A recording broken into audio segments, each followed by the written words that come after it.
All right, everybody, welcome back to another weekly live stream of the American Soccer Quick Kicks YouTube channel. I'm your host, David Wright. Looks like I just had somebody jump in the room with me. I appreciate that. I don't know if you were looking at the placeholder graphic on my channel. I think it might have said 9 o'clock instead of 8 o'clock. Time zone, I live in Central Time Zone, and depending on which computer I use to set up the link, it's inconsistent, so it's hard for me to get it right. But regardless of what the placeholder says, you can always trust that it will be at this time every week. That's my plan. All right, I want to spend a little bit of time talking about the Gold Cup. The U.S. made it to the final and then lost in pretty convincing fashion to Mexico, 2-1. I don't really want to get into analysis of the match very much. I mean, that's not really my strength anyway. But I think what's clear, if you watch the game, was that we never were able to take control of the match. I mean, we were lucky enough to get a goal early, but then we found ourselves on the back foot. And while I've said before, giving your opponent the ball and just playing hard to beat on defense is a proven tactic and a valid one, especially if you're the underdog. But I don't think that's what we were doing. We just found ourselves in that position anyway through most of the first half. We just could not unlock our offense. We couldn't get it going. Mexico was the better team, and they outplayed us most of the night. I would say the two guys that we were the biggest on, that had kind of emerged over the course of the tournament, Malik Tillman and Diego Luna, they largely disappeared during the match. I don't think Tillman had a very good match. And Luna didn't have a flashy match, right? He didn't take over, become the star of the show, and follow up on all that love that he generated earlier in the tournament from all of us. I think he quickly became like the people's hero. But and I think the main reason that happened is that we have on the at left fullback we had Max Arfston, who plays as a winger for Columbus. So he's not even a defender for his club. And Pochettino was playing him as a defender throughout this entire tournament, where he struggled defensively and was, tended to want to go forward into the attack. And that left Diego Luna dropping back and covering for him on defense for it felt like almost the whole game. And I don't know if that was a game plan from the coach or if that's how the game unfolded. And that's what had to be done, as Luna was reading the game. I really hope that it was not the game plan, because I think that's getting the tactics wrong. I think you would want to do everything you could to get Diego into the attack, not covering on defense. So anyway, I don't feel like. So here's what I want to get to. I don't really want to break down the match so much. Although, did everybody see the missed handball call, the 67th minute, when Mexico's in the box? The guy was falling down, used the ball to stop his fall. I completely disagree with that interpretation. If you watch the replay, he was he had all his weight on his knee and his body weight was completely vertical. He was completely in control. He looks for the ball. He seeks it out and reaches for it.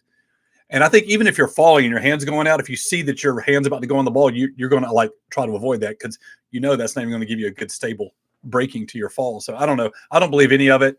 I believe that should have been a penalty. However, I don't think there was an injustice on the night. I think the better team did win. But instead of breaking down the match, I just want to talk about what should we take away from this tournament and what's it going to mean for the program going forward. So,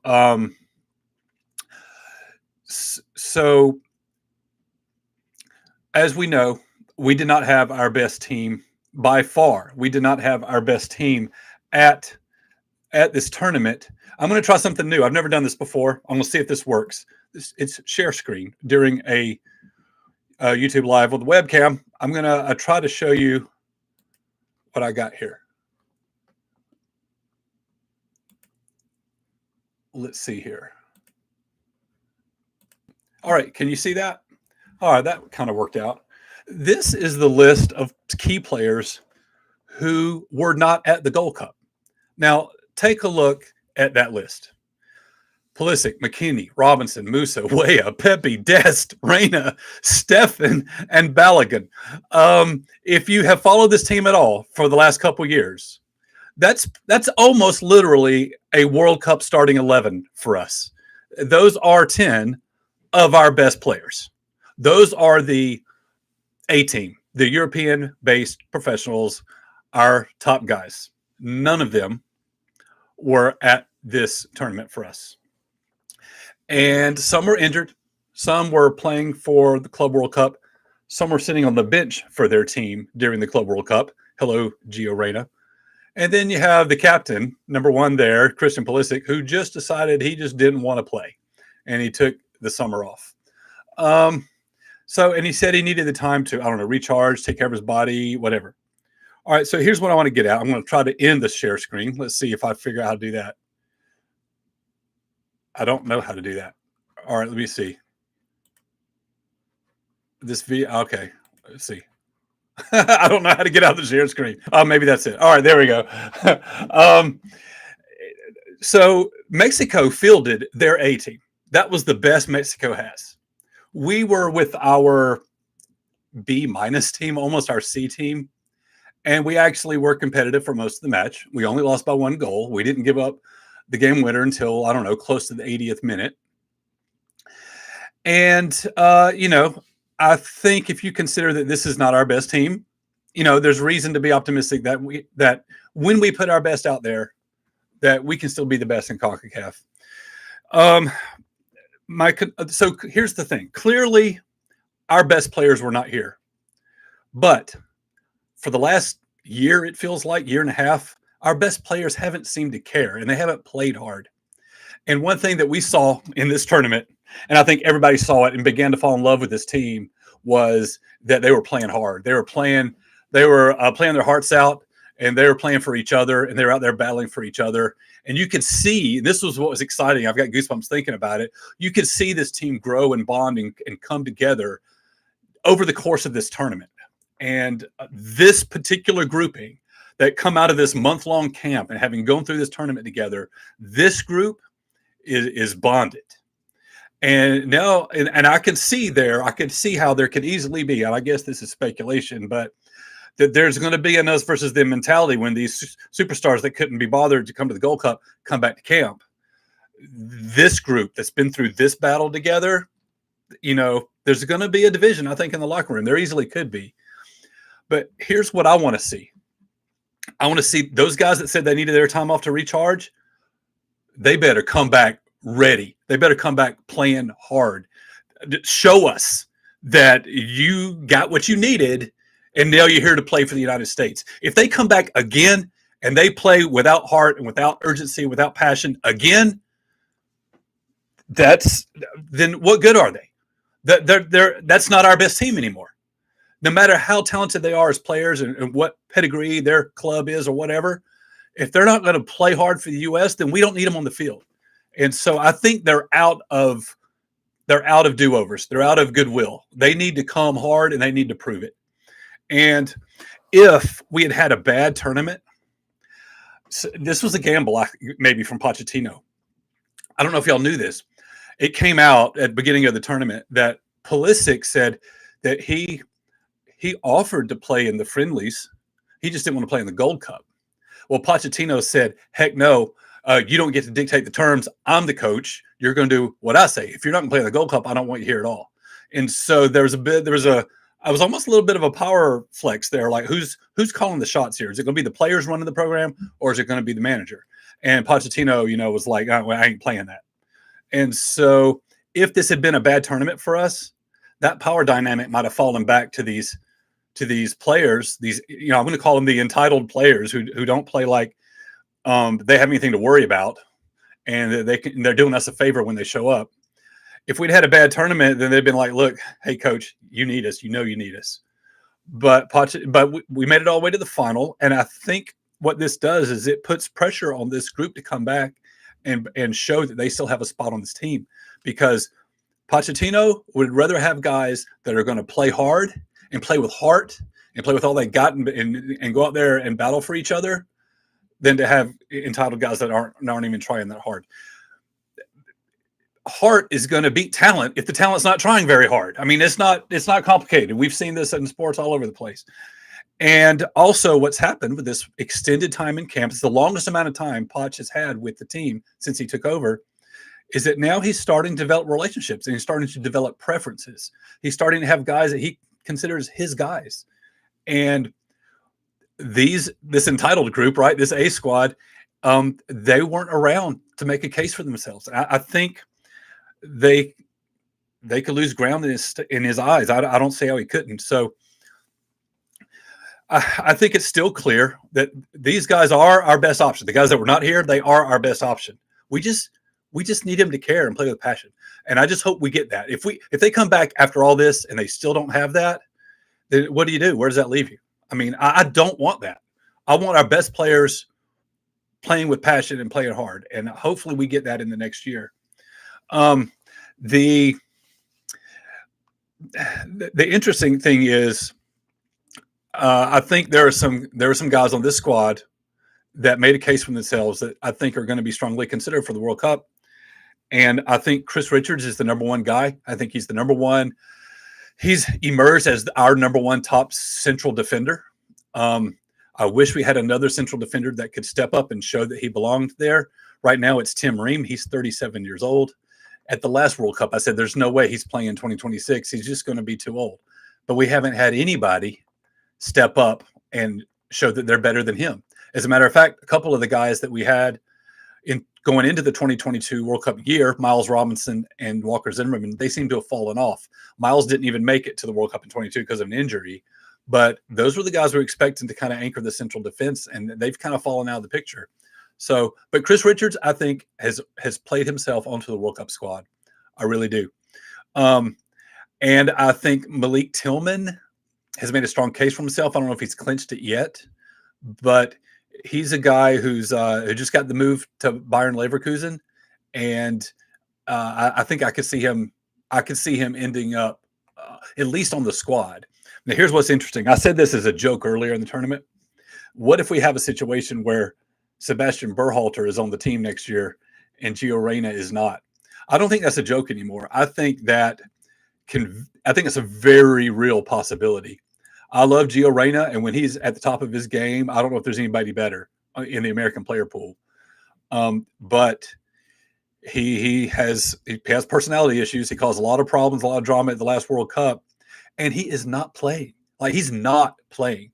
He's with Borussia Dortmund in the Bundesliga, and he's sitting on the bench. Dortmund was in the Club World Cup. Reyna has been in America this past month. He played a total of 12 minutes in the entire Club World Cup. 12 minutes. That's not enough for Pochettino to say, yes, I want you on my team. Pochettino wants his guys playing. He is 100% a guy who wants to rather see you getting minutes in MLS than sitting on the bench in Europe. He wants to see you playing. Gio Reyna has to make a move. He has to get a move to a new club somewhere where he's going to play a lot. If he doesn't get that move, I'm telling you now, he will not be on the World Cup roster next year. He won't. He's got to get a move. I'd love for him to come to MLS. I just want to see him playing. He's got to be playing. Meanwhile, Sebastian Berhalter, I think, showed a lot of promise of what he can contribute to the team, specifically when it comes to set piece deliveries, free kicks and corner kicks. That's something that Pulisic's been doing for us the last few years. And I honestly just don't think Pulisic's very good at it, or at least he hasn't been good lately. And I thought Berhalter's service was excellent throughout the tournament. And I can absolutely see, it seems very likely right now that we're going to have a Berhalter and not a Reyna on the roster next year, which is going to be absolutely hilarious. So what else we got? Who's in the chat with me? I see Barbecue Chase. If you got any thoughts on the game or any particular players, let me know. We all fell in love with Diego Luna, I think, over the course of the Gold Cup. And I hope that, and I love that. I love that there's a character like that we can all get behind, because this team was fun to watch. Like, it was a slow start because we came in bad form and we were playing kind of low teams in the group stage. But I woke up, and I got excited. And I think very quickly we saw the fan base and the soccer public get excited really easily for this team. We had a good tournament. We kind of disappeared in the final. At the same time, and that's important. Okay, let's just pause and remember why we're soccer fans. Because it's fun. We should have fun, right? And this was fun. We came in bad form. We've been down for a long time. We hadn't seen much success on the field, had lost 4 in a row. We came in and made a run to the final and had fun doing it. And so we should take joy in that. We should take it as a building block, right, for a foundation going forward. That's great. Enjoy it. Not looking to dampen that at all.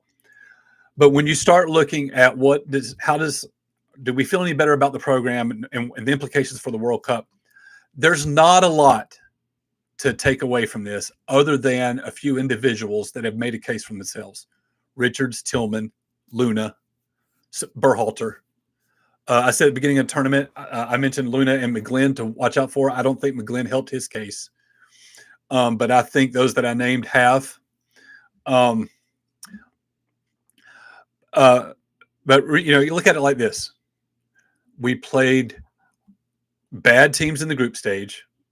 Costa Rica had half their starting lineup missing from suspensions and injuries, and Guatemala upset Canada for us, so we didn't have to face Canada.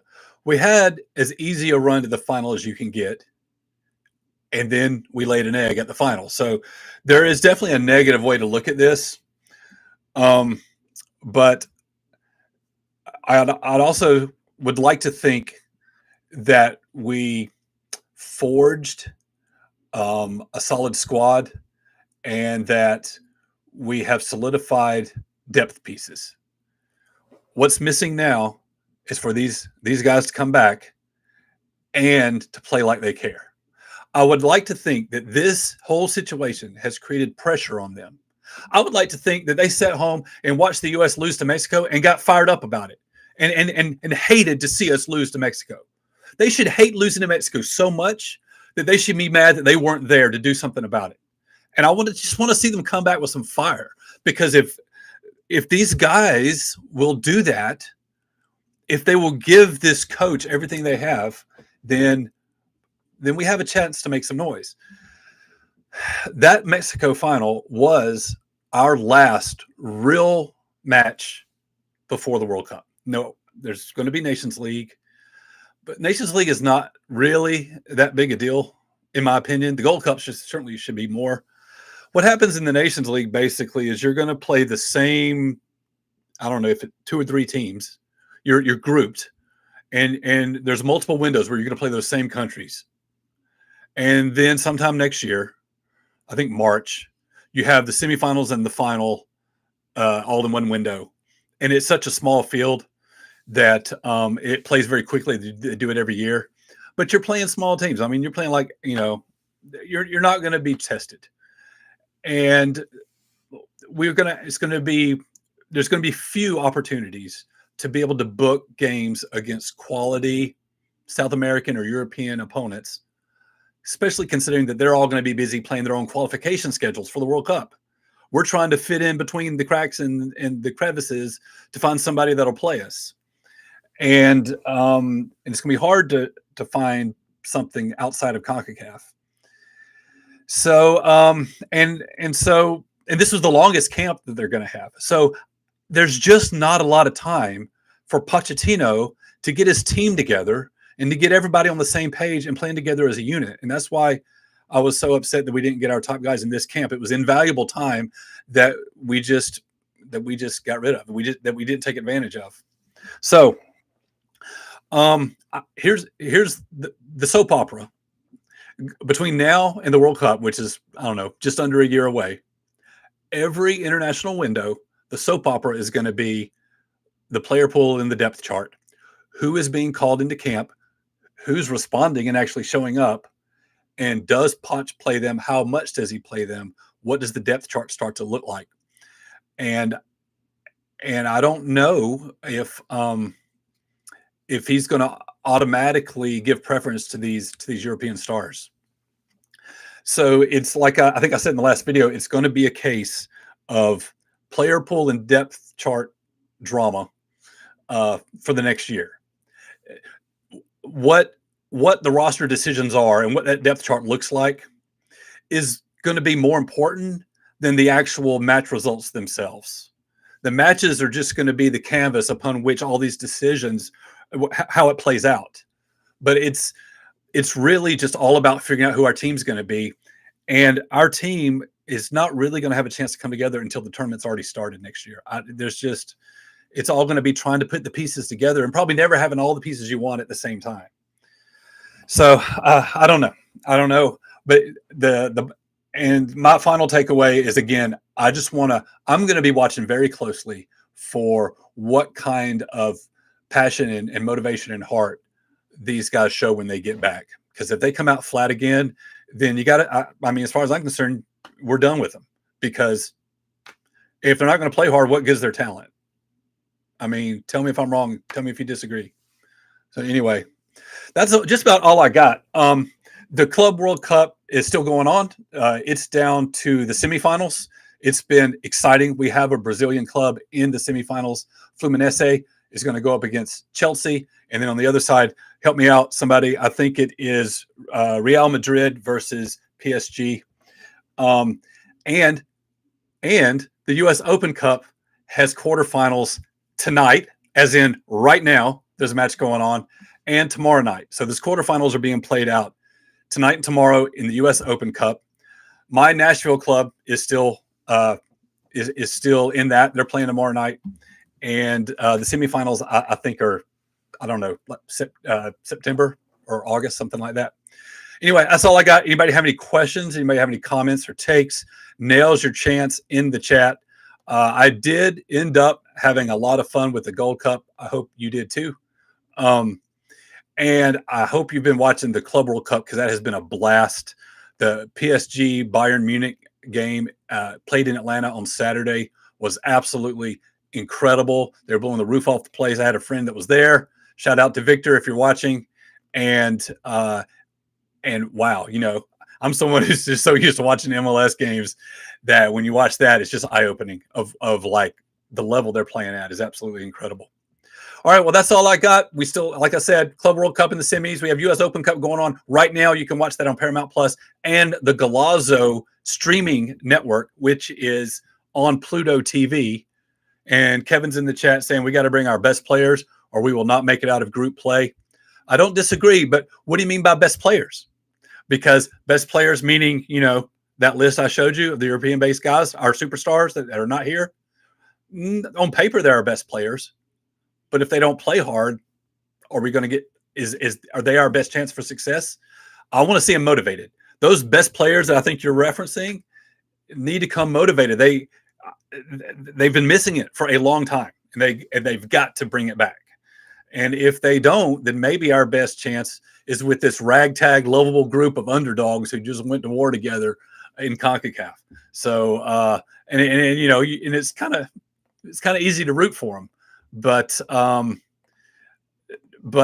where we are. That's the state of the U.S. men's national team. Our best players haven't shown well, and they were absent for the CONCACAF championships. And what we're left with is largely a domestic-based roster, a ragtag group of lovable underdogs who struggled and fell flat in the final. Smoke Signal says, I'd rather see motivated people lose than unmotivated people lose. That's true. You can be a fan of motivated people, but not the other. It's easy to fall in love with them. It's easy to be excited when you see them out there caring and playing hard, right? Diego Luna out there just showing off the badge. It just gets you pumped up. Kevin, if you don't get motivated by the World Cup, you don't deserve to call yourself a soccer player. Well, that is definitely true. That's true.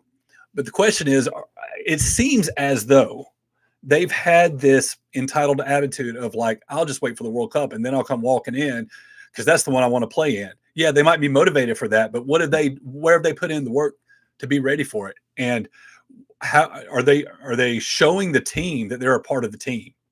I worry about the locker room psychology when these guys come back with domestic guys that have just like bonded. We've seen them grow together during the Gold Cup. There's going to be an interesting psychology at play. And I don't know how it's going to turn out, but that's going to be the drama to watch unfold between now and the World Cup. All right, guys. Hey, thanks for joining me for the live stream. I'm going to do this every single Tuesday at the same time. It will be 9 o'clock Eastern, 8 o'clock Central, regardless of whatever my link says when I put it up, because I can't seem to get that straight. But it will be at this time every single week. I love having you in here with me, and I love having the chat. But I think we can wrap it up right there. So our next U.S. plays again in September. They're friendlies. I believe they're friendlies. I'll double check that. It might be Nations League. But will these guys, Will Pulisic, McKinney, Dest, will they be called in? Will they say yes? And how hard will they play? We'll keep watching. Watch some soccer with me. And I'll talk to you next time.